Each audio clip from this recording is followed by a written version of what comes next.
ለምንድነው ከፊልምና ቲያትር ሙያ በቃኝ ብለህ እስከ ማቆም የደረስከው? ራበኛ ድረስ ይርባል። አዎ ይርባል። ወንዶች አርቲስቶቻችንን ይርባል። ሴቶችን ደግሞ የተለያዩ ብራንድ ልብስና ጫማዎች እያደረጉ በተንጣለለ ቤት እየኖሩ እንዲሁም ውድ የተባሉ መኪናዎችን እያሽከረከሩ ፊልሙ ቲያትሩ ለነሱ ጠቅሟል። ለወንዶች አርቲስቶች ግን ይርባል። ታዲያ ሰሞኑን ሰይፉ ላይ የቀረበው አርቲስት ይህን ነገር በመናገሩ በጣም ብዙ ሰዎች ተከፍተው አዝነው እንድረስለት ሲሉ የተሰማ ነው። ምክንያቱም ተቸግሯል።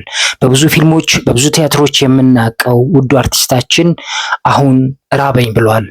ታዲያ በሶሻል ሚዲያ የሚታወቀው አዶናይ አዲስ ሰርፕራይዝ አለኝ ብሎ ብቅ ብሏል። ምን ይሆን? ቪዲዮ ላይ ሁሉም ተደራሽነት እንዲሆን ላይክ በማድረግ ጀምሩ። አብራችሁን ቆዩ። ዛሬ እንግዲህ በጣም ትልቅ እንግዳ ወደ ቤቴ ጠርቻለሁ። አሁን ደግሞ ወደዚህ እየመጣ ይገኛል። ከአንድ ደቂቃ በኋላ ይደርሳል። ለዛም ነው ያልበላ ነው ምንም ነገር።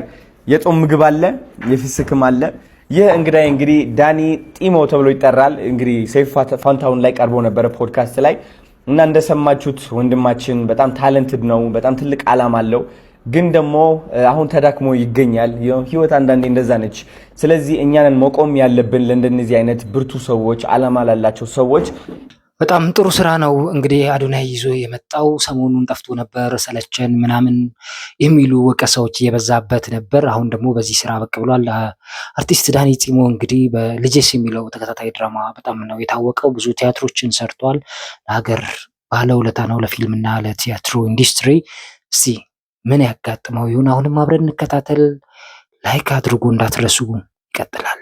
አሁን እንግዲህ ደርሷል። ሰላም ጤና ይስጥልኝ። ዌልካም ዳኒ።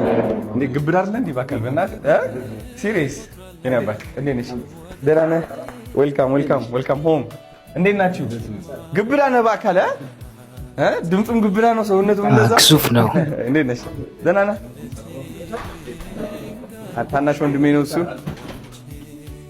ዲቻ ቦይስ ሁሉንም ሰብስቧል። በጣም ደስ ይላል። አዶናይ ተስፍሽ ይባላል እሱ። ሂሊና ታናሽ እህቴ። እንግዲህ እንደምትመለከቱት ቤተሰቡን አስተዋውቋል። ቤት ገብቷል። እህት ወንድሞቹን ዲቻ ቦይስ ሳይቀር ነው ያስተዋውቀው። ከዛስ ምን ተፈጠረ?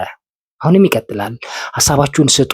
አርቲስት ዳኒ ጢሞ እንግዲህ በብሔራዊ ቲያትር ብዙ ድግስ ተዘጋጅቶለታል። ከአዶናይ ውጪም ለሱ እንድረስለት በሚል ብዙ ሰው የተረባረበለት ይገኛል። እሱንም ሀሳብ እናነሳለን። የተሰጡ ኮመንቶች አሉ፣ ያንም እንመለከታለን። ይቀጥላል።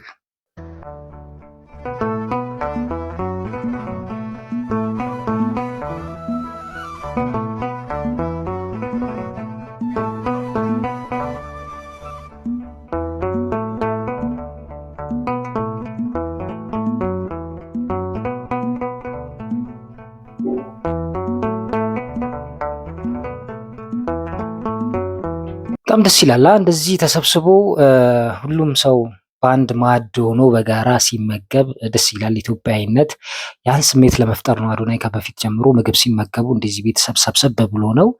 በጣም ደስ ይላል። ዳኒ እንግዲህ ምን ሰርፕራይዝ ያደርገው ይሆን? እንደ በፊቱ የመኪና ቻሌንጅ ያስጨምረው ይሆን ወይስ የገንዘብ ድጋፍ ወይስ የቤት? አዶናይ ካለ እንደዚህ አይነት ነገር አይጠፋም እና ሁሉም ሰው ሰርፕራይዝ ሆኗል። ከዚህ በኋላ ምን ይመጣል የሚለውን በጉጉት የምናይ ይሆናል። በቅርቡ ቪዲዮ ይለቃል ብለን እናስባለን። እኛም ለእናንተ እናደርሳለን። አስቴር ቲክቶክ ላይ የምትታወቀው አንድ የሰጠችው ሀሳብ አለ። የእሷን እንመልከትና ፕሮግራማችን እናበቃለን። በጣም ያማል። ይሄን የመሰለ ጀግና ተዋናይ የቲያትር የፊልም እንዲሁም ተከታታይ ድራማዎች ላይ በብቃት የምናውቀው ዳኒ ጢሞ ትላንት ሰይፉ ላይ በጣም እንደታመመ የኢትዮጵያ ሕዝብ በጸሎትም በገንዘብም እገዛ እንዲያደርግለት ጠይቋል። እውነት ነው። መድረክ ላይ የምናያቸው ሰዎች ታክሲ ላይ ተሰልፈው አይግረመን፣ የሚያገኙት ገቢ በጣም ትንሽ ስለሆነ ነው። ስራቸውና የገቢው ምንጫቸው የተመጣጠነ ስላልሆነ ነው። በሚገባ ትክክል የተናገረችው። እውነት ለመናገር እኔም በአይን ምስክር አጋጣሚ ገጥሞኛል።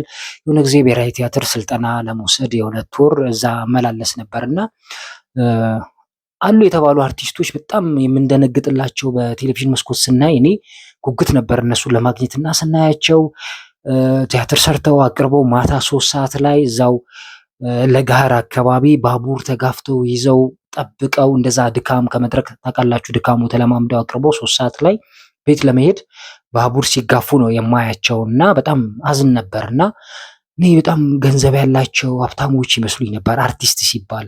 እውነት ለመናገር ወንዶቹ ለፍተዋል፣ ለጥበቡ ዋጋ ከፍለዋል። ግን እንደ አቅማቸው እንደተሰጣቸው ክብር ገንዘቡንም አላገኙም። ለሴቶች ነው ይሄ የፊልም ኢንዱስትሪ የጠቀመው ኢትዮጵያ ውስጥ። ሌላ ሀገር ወንዱም ሴቱም ጥሩ ይከፈለዋል። እኛ ሀገር ግን የምታውቁት ነገር ነውና ከባድ ነው። ዳኒ ጺሞ መልካም ነገር እንዲያጋጥመው ከህመሙም እንዲያገግም እመኛለሁ። እናንተም መልካም ምኞት በኮመንት ላይ አስቀምጡ። የዛሬ ፕሮግራማችን ይህን ይመስላል።